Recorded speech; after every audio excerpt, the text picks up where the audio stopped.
As of late, I don't know if you've experienced this as well, but as of late, a lot of people in my life have been hard to reach.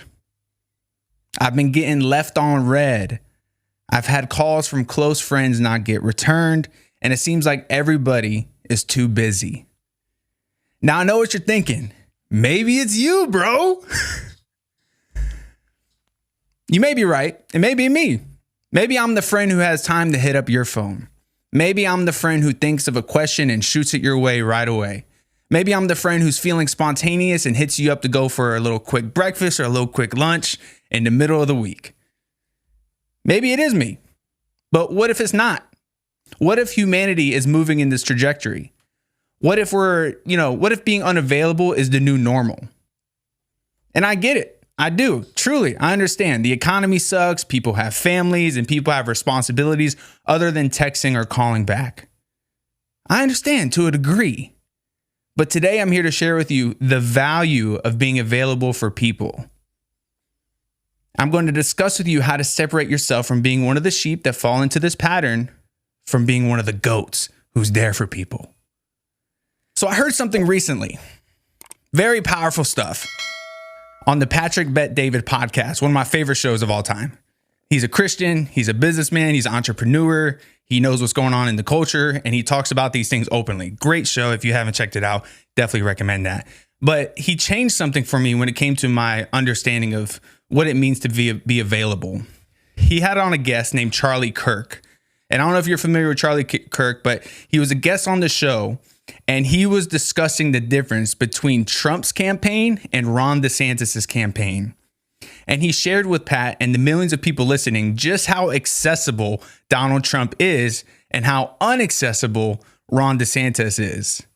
So Charlie shared that he and his Turning Point USA organization can never get a hold of Ron DeSantis or anyone in his campaign. And like I said, if you don't know who Charlie Kirk is, he is one of the biggest political podcast voices out there, and he's a major influence in the Republican Party. So much so that when he tries to call Ron DeSantis and get one of his staff members on a call to invite Ron to come to a speaking engagement, he can never get a hold of anyone. And the speaking engagements are so important when you're running for office. You know, it's the very thing that presidential candidates use to get their message across to voters. But on the contrary, Charlie shared that at any point of the week, he can call and reach out to Trump via text or phone call. And even in the midst of all the stuff that Trump is doing, the Dawn Man himself picks up the phone when he's busy and he'll say, "Charlie Kirk, what's up, man? I'm in a meeting. I'll give you 15 seconds. What you got for me?"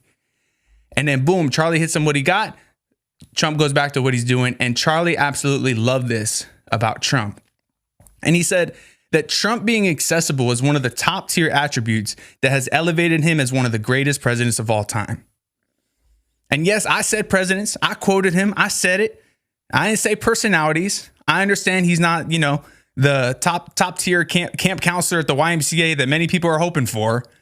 But as presidents, hey, I think we're seeing the ramifications of not having him as president. And I'll take locker room talk over dementia talk any day of the week, but that's beside the point. Whether you like him, love him, or hate him, Trump has clearly done something right in his life to get to the position he is. So the big takeaway from that story is not about, the difference between, Trump and DeSantis of who you should vote for or anything like that. I'm not here for that. I'm talking about being accessible to others, being available. And I'm not saying you have to say yes to every request that comes your way, or everybody that's knocking on your door, you have to say yes to. But I am saying you should at least give people permission to send the request your way. So do everything in your power. This is very important.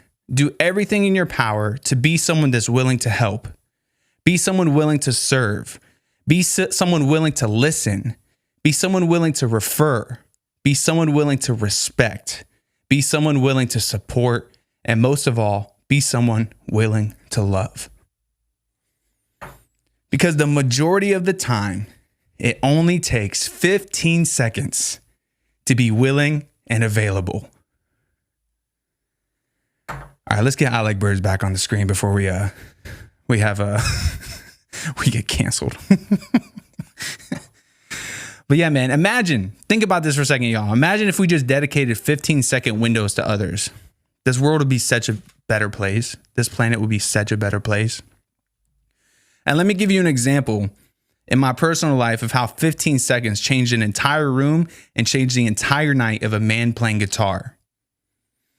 So not long ago, I was at a restaurant in San Antonio, my first time ever in San Antonio, with my friend Mike Garza, who's a friend of the show, who I shared with you guys on a previous podcast that he actually found our show because he wanted to know the significance of Redbirds and God. So he typed in Redbirds, God, boom. Next thing you know, I Like Birds podcast pops up. He adds me on Facebook, starts listening to the show from the early days when I was in my office, in my duplex, and was just like webcam, raw footage, like just crazy, the journey that we've been on to get to the studio. And it was just so cool because I got to meet up with him in person and we had just great conversations. And him and I were sitting at the back of this patio in San Antonio, first time ever face to face, besides a Zoom call and whatnot, because he was actually on the show not too long ago virtually. And we're sitting in the back of the patio and we're a good distance away from the stage, but we're close enough to hear the music of the guy playing guitar. And then the gentleman playing guitar finished a song and then he asked the people if they were having a good time and enjoying their meals. Crickets. Nothing. Not one human being engaged in the first 8 rows of seating. They all ignored him and carried on with their conversation and continued taking massive bites of chili dogs and mozzarella sticks. Trust me, I was looking around. That's what I saw. Suddenly, my buddy Mike from the back of the patio yells out, "What's your favorite song, brother?" And the guy looked and he smiled and he answered him. And then Mike just goes, "Man, I'd love to hear you play that." And then the smile that hit this man's face beamed all the way to the back of the patio, and out came some beautiful music, and the crowd finally got engaged and started to pay attention, all because of Mike's 15 seconds. He invested 15 seconds into this man from across the room, and it changed everything, changed the whole environment.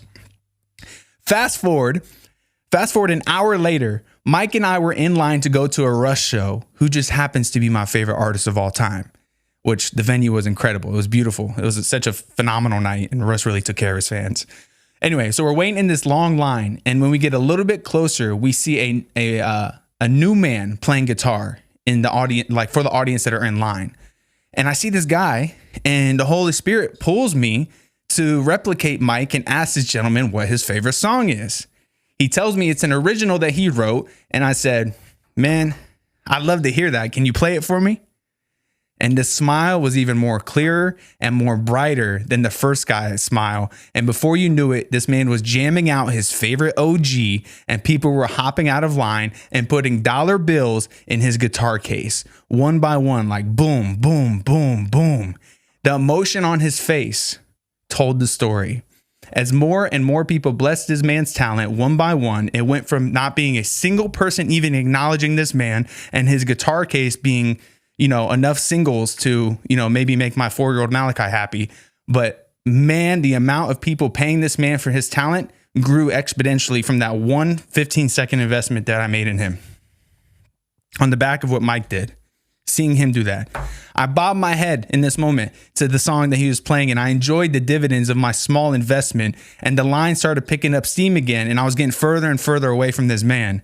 The man was going into the bridge of the second verse, and he stopped to find my eyes, and he gave me a head nod as if I made his night.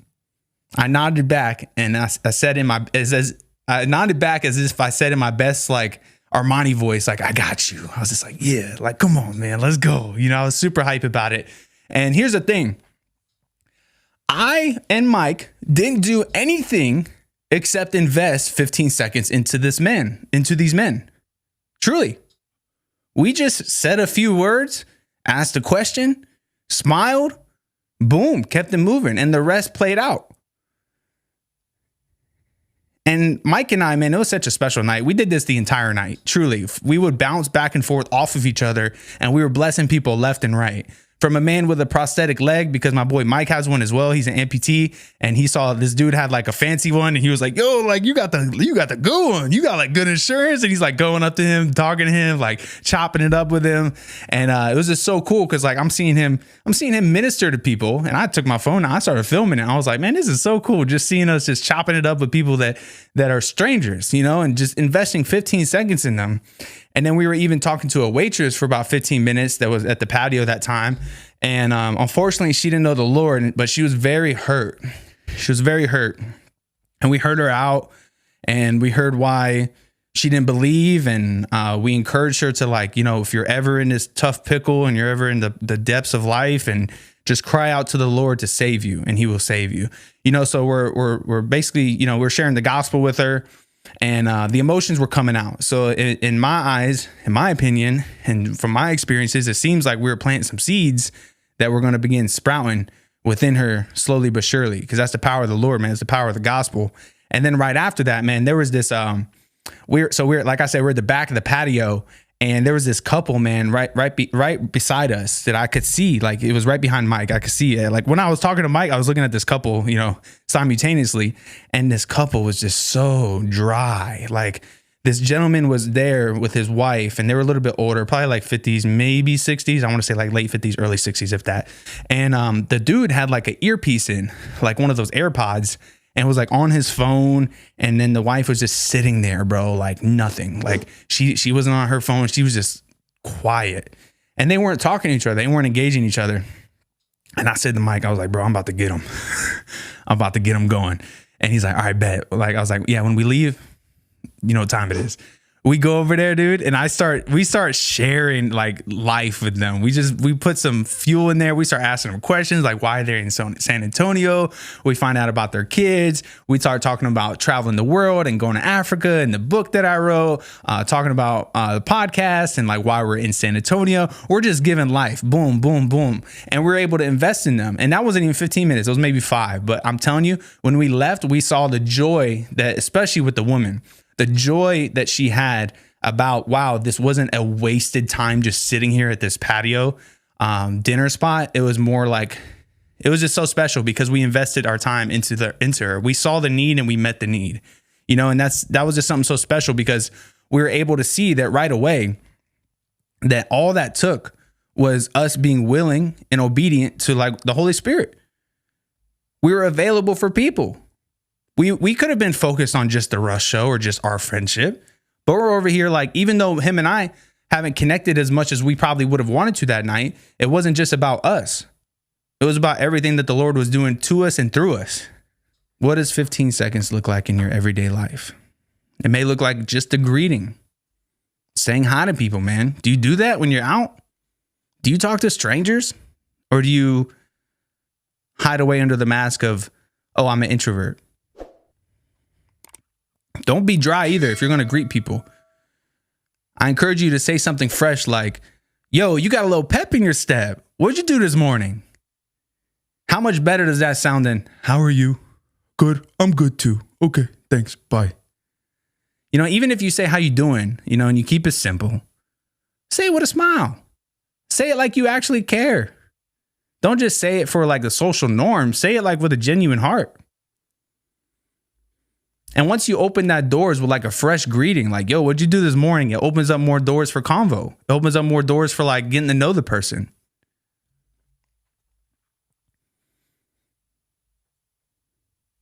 And a text to someone takes 15 seconds. A reply takes 15 seconds. A comment on someone's post takes 15 seconds. A share, a review, and a referral all takes 15 seconds. The economy is so trash right now. The least you could do to help your brothers and sisters in Christ is share their business. Share what they do with others. Help people help people. It takes 15 seconds. Thank you so much for supporting our YouTube channel. If you like this video, make sure you subscribe and smash that like button. If you would like to see another short clip from this episode, you can do so here. Or if you want to see the full conversation, you can do so here. And make sure you subscribe on Patreon. If you'd like to partner with us, you can do that. The link in the description of this video. Thank you so much, and we'll see you on the next one. Cheers.